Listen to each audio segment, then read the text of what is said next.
Biz bu acıyı çok yaşadık. Çok da gördük. Burada Kara Ali'nin suçu ne? Suçu büyüklerde aramak lazım.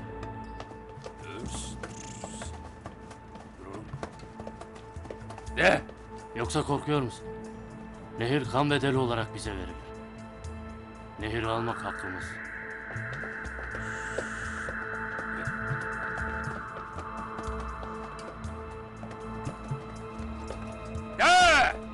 Nehir bize kan bedeli olarak verilmeden önce Kara Ali'nin sözlüsüydü. Kendimizi onun yerine koyalım. İyi ama kardeşimizi vuranlar Kara Ali'nin amca çocuklarıydı. Aynı sülaleden, anlıyor musun? Nehir bizim kan bedelimiz. Korkuyorsan çek git.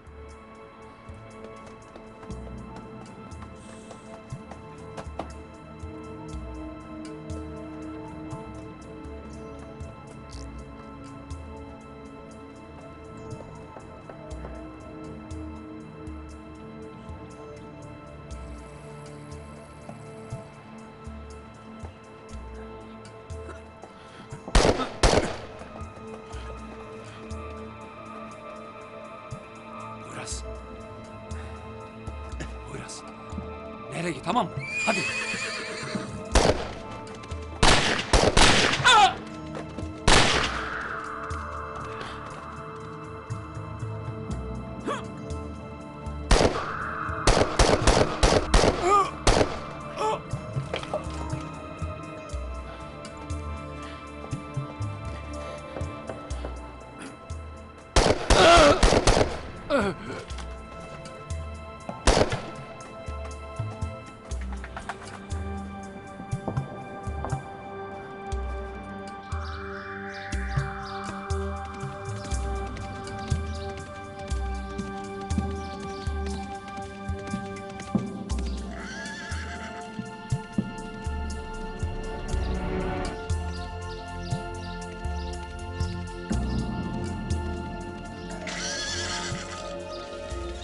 Gel Poyraz'ım gel.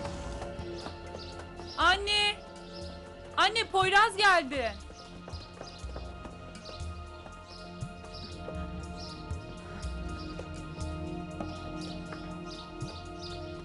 Terlemişsin Poyraz. Bu sefer gelişin başka. Ali nerede? Ali'nin başına bir şey gelmesin. Yok ana. Öyle bir şey olsa bu Şar'ı göndermezdi. Şar'ı göndermesi iyiyim demesidir. Beni çağırıyor.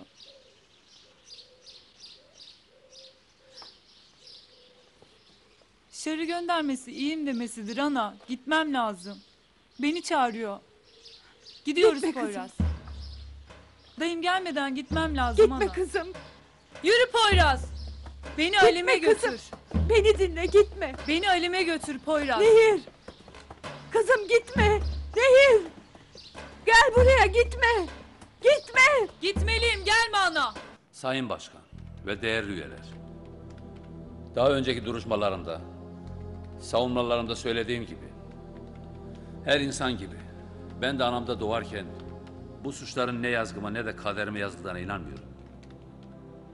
Dünyaya gözümü açtım açalı. Yaşadığım zaman yolculuğunda sevgide özgürlüğün, saygıda mecburiyetin olduğunu, yanlış törelerin beni daha önce de karşınıza çıkardığı, geride bıraktığım şu masum garibimin eşim olacağı gün nefsimizin müdafasında bile ceza giydim. Her ne tecellidir ki gözyaşlarımız dinmeye yakın iken yine içeride karşıma insanlıktan men edilen kumar, esrar, eroin, gasp ve haraca karşı kendimi ve masum insanları savunurken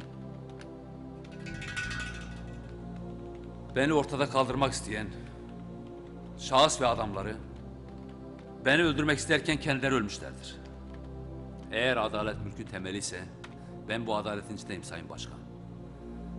Beraatimi istiyorum. Sanık vekilinden soruldu.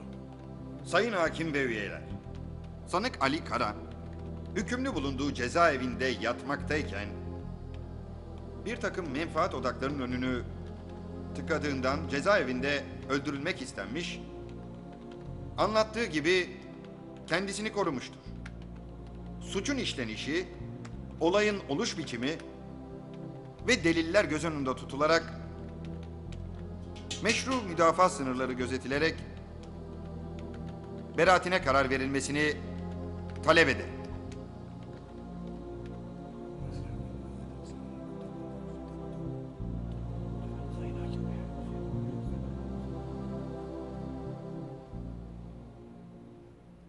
Gereği düşünüldü. Yaz kızım. Yukarıda açık kimliği yazılı Ali Kara hakkında verilen karardır. Müsbet suçundan mahkememize açılan kamu davasının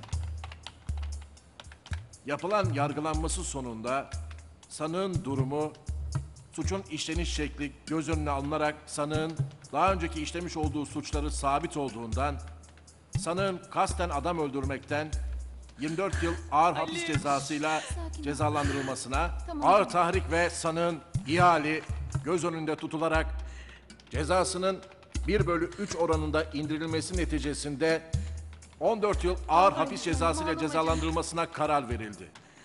Tamam canım bak temizle. Yasal yolları açık olmak üzere sanığın yüzüne açıkça okunup anlatıldı. Mahkeme kapanmıştır.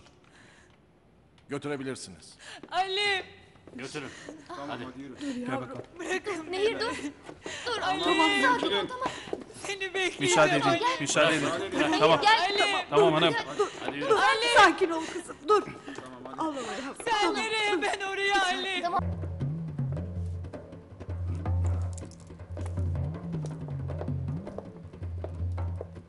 Geldi ağam.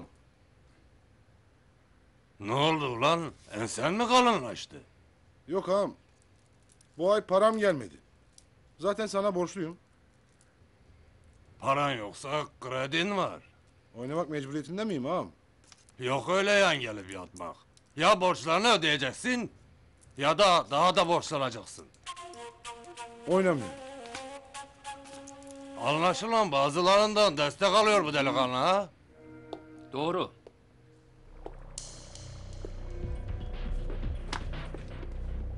Doğru, bazılarından destek alıyorlar. O destek aldıkları adam da benim. Ben demedim mi?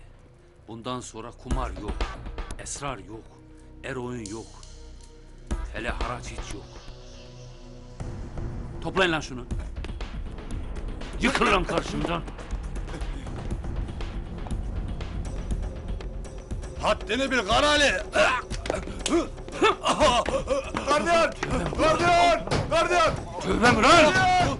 Tövbe de! Gardiyan! Adam Tövbe mi öldürüyor! lan? Karali! Yeter artık senin yaptıkların! Kapat ulan o mazdalı! Kapat! Bırak ulan! Öldüreceksin! Gel lan buraya! Demedim ulan! He? Kumar yok, Yok ağam! esrar yok! Tövbe ağam! Yok da lan! Tamam ağam! Tamam!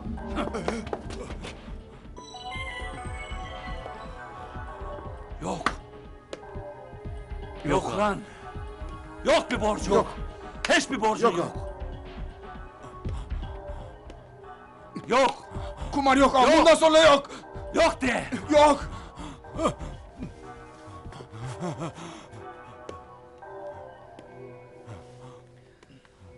Bundan sonra ne dersem o olacak. Yenilmeyin. Hele böyle itlere hiç...